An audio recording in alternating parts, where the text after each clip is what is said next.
आपको ये सबको मालूम चल चुका है कि एसएससी जीडी का एग्जाम 4 फरवरी से होना है। अब आपके सामने एक बिल्कुल टारगेटेड डेट है और चाहे एग्जाम पोस्टपोन हो जाए पर प्रीपोन्ड कभी नहीं होता। तो कि भाई मैं इसमें क्या कुछ नया भी पढ़ सकता हूँ, तो जी बिल्कुल पढ़ सकते हो। और किस तरह से अपनी पढ़ाई में नयापन ला सकते हो, मेरी उस तरह की भी एक स्ट्रेटजी है। अगर आप इसको फॉलो करते हैं, जो हम टाइम टू टाइम लाते हैं एसएससी जीडी वाले बच्चों को, क्योंकि इन बच्चों को बहुत समझ नहीं होती, स्पेशली एसएससी जीडी वाले बच्चों को। वो बच्चे भी जो पुराने टॉपर रहे हैं, मैं कहूँगा कि जो पुराने कट ऑफ से बिल्कुल किनारे पर रहे हैं ना, वो पुराने टॉपर ही समझाऊंगा मैं उनको, क्योंकि वो उन सबसे ऊपर थे।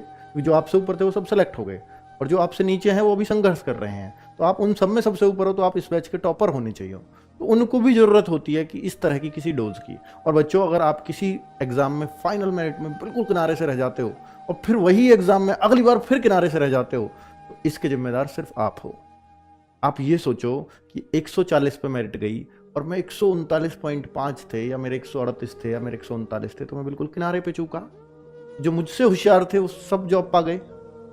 तो अब जो बचे हैं वो कौन है? या तो बिल्कुल नए बच्चे जो पहले एज में नहीं आ रहे थे, या फिर वो जो मुझसे नीचे थे सब। तो हमने क्या किया, हम अगर अगली भर्ती में भी किनारे पर रह जाते हैं तो इसमें गलती किसकी होगी? यार हमने उन बच्चों को अपने से आगे निकलने दिया जो हमसे पीछे थे, या हमने उन बच्चों को आगे निकल दिया जो अभी तैयारी में जुटे हैं। तो इसका मतलब मेरी तैयारी में कहीं ना कहीं कमी रही है, क्योंकि मैं तो इस बार टॉपर होना चाहिए। और ये बात की है साबित शाहरुख खान ने, 171 नंबर आए हैं, पिछली बार कट ऑफ के किनारे से रहा था। तो भाई आप अपनी क्षमताओं को थोड़ा सा बढ़ाना सीखो, तो निश्चित तौर पर आप उस लाइन को, जो सिलेक्शन की लाइन है, उसको छू जाओगे। और वो बच्चा ये बोला फिर, सर बहुत अच्छा रहा, पिछली बार बीएसएफ मिलती, और बीएसएफ मिलती तो मैं पता नहीं, उसमें इतना टाइट शेड्यूल होता है, तो मुझे पता नहीं ट्रेनिंग पे पढ़ने का टाइम मिलता है नहीं मिलता। बीएसएफ मिलती तो हो सकता है मैं पूरी लाइफ उसमें रह जाता, लेकिन अब मुझे इस साल एसएसएफ मिलनी तय है, क्योंकि मैं तो रैंक 1 के आसपास हूँ, 1 ही है ऑलमोस्ट।